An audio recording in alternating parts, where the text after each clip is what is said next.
Seruan moral dan petisi dari kalangan kampus makin kencang ditujukan kepada pemerintahan Presiden Joko Widodo. Civitas Akademika menilai telah terjadi degradasi etika dan demokrasi di akhir masa pemerintahan Presiden Jokowi. Lalu apa dampak imbauan moral masyarakat kampus bagi pemerintah? Untuk membahasnya sudah bergabung bersama kami pakar hukum tata negara Bivitri Susanti. Mbak Fitri, selamat sore. Selamat sore. Ya, terima kasih atas waktunya di Metro hari ini, Mbak Fitri.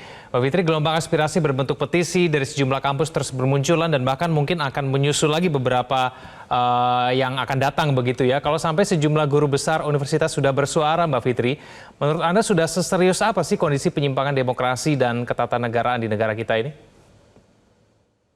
Sudah sangat serius. Jadi kita harus ingat posisi para guru besar itu kan juga sering dikatakan sebagai kelompok intelektual yang punya privilege, yang punya keistimewaan karena mereka juga sudah sekolah begitu lama, tuntunan moralnya juga sudah kuat, prinsip-prinsip kuat dipegang.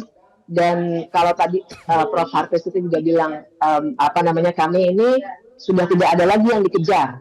Itulah, jadi saya kira dalam situasi seperti sekarang kan kita sendiri juga sudah sering mengikuti perdebatan termasuk Metro TV. Saya sudah berbicara begini, kawan-kawan sudah berbicara yang lain, tapi tetap Presiden Jokowi tetap melakukan praktik-praktik yang kita lihat dengan terang benderang bahwa semuanya melanggar etika.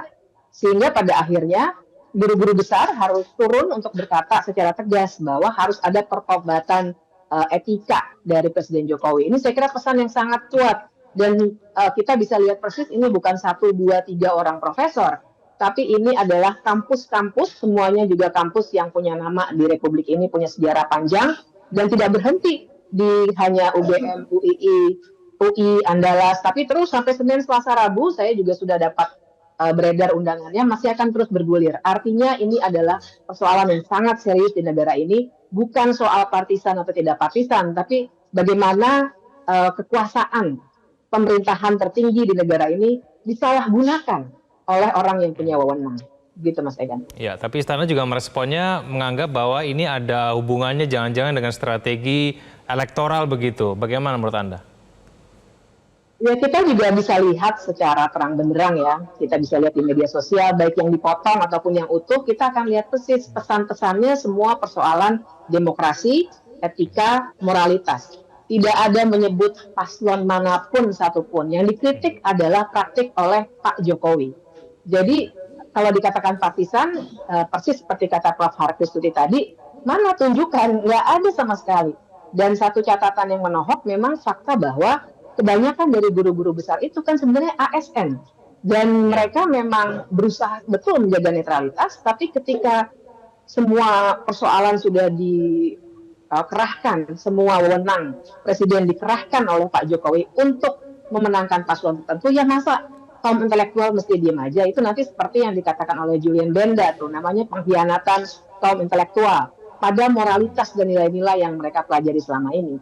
Jadi kita bisa lihat terang, nggak ada dukungan pada siapapun. Bahasanya semua, bahkan juga yang tertulis kita bisa baca jelas, semuanya adalah soal demokrasi, soal etika, soal moral, dan soal kebangsaan. Jadi saya sama sekali tidak melihat itu, dan saya duga ya pihak istana harus menanggapi seperti itu sangat tidak bijak, tapi seharusnya dihormati dan direspons dengan baik bahwa memang ada kesalahan-kesalahan yang selama ini dilakukan oleh kepala pemerintahan tertinggi, yang seharusnya jadi panutan buat semuanya, bahkan kepala para profesor itu, karena kepala pemerintahan ya Pak Jokowi.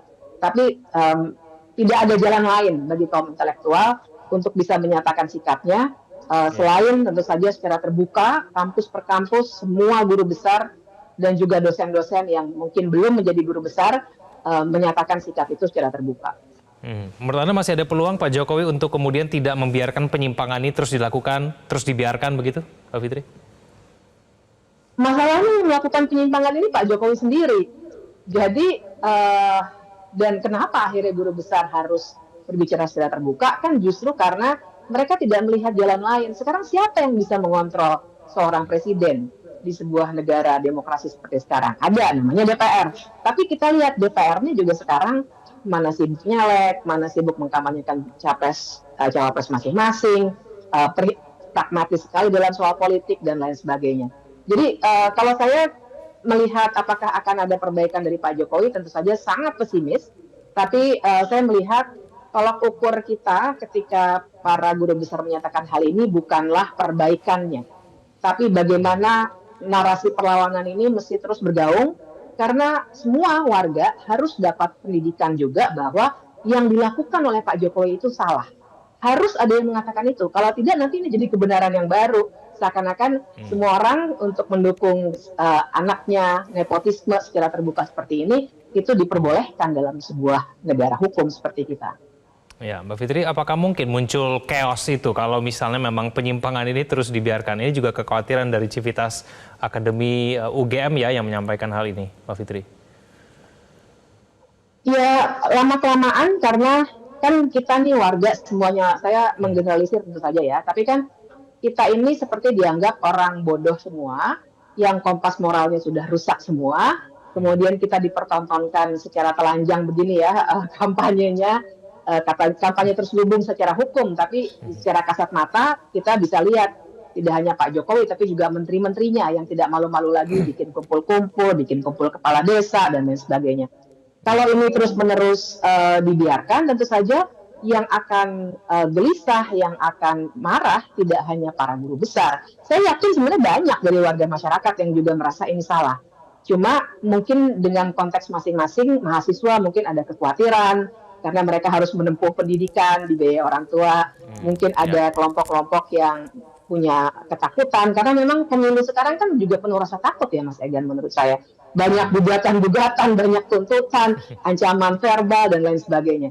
Jadi mereka tidak punya keberanian yang sama, walaupun kompas moralnya sebenarnya masih banyak sekali, saya yakin sekali di Indonesia ini, masih banyak kok yang punya akal sehat, jangan dibodoh-bodohi terus begitu. Dan kalau ini dibiarkan, ya saya kira tentu saja makin banyak orang akan bersuara, dan akibatnya pemerintah kehilangan legitimasinya. Oke, kita akan tunggu nanti berapa banyak kampus lagi yang kemudian akan menyuarakan aspirasinya, dan kita akan tunggu respon yang lebih serius begitu ya dari Pak Jokowi dan kemudian dari Istana. Terima kasih Mbak Bibi telah bergabung sama kami di Metro hari ini. Selamat sore, Mbak Fitri. Jelajahi cara baru mendapatkan informasi. Download Metro TV Extend sekarang.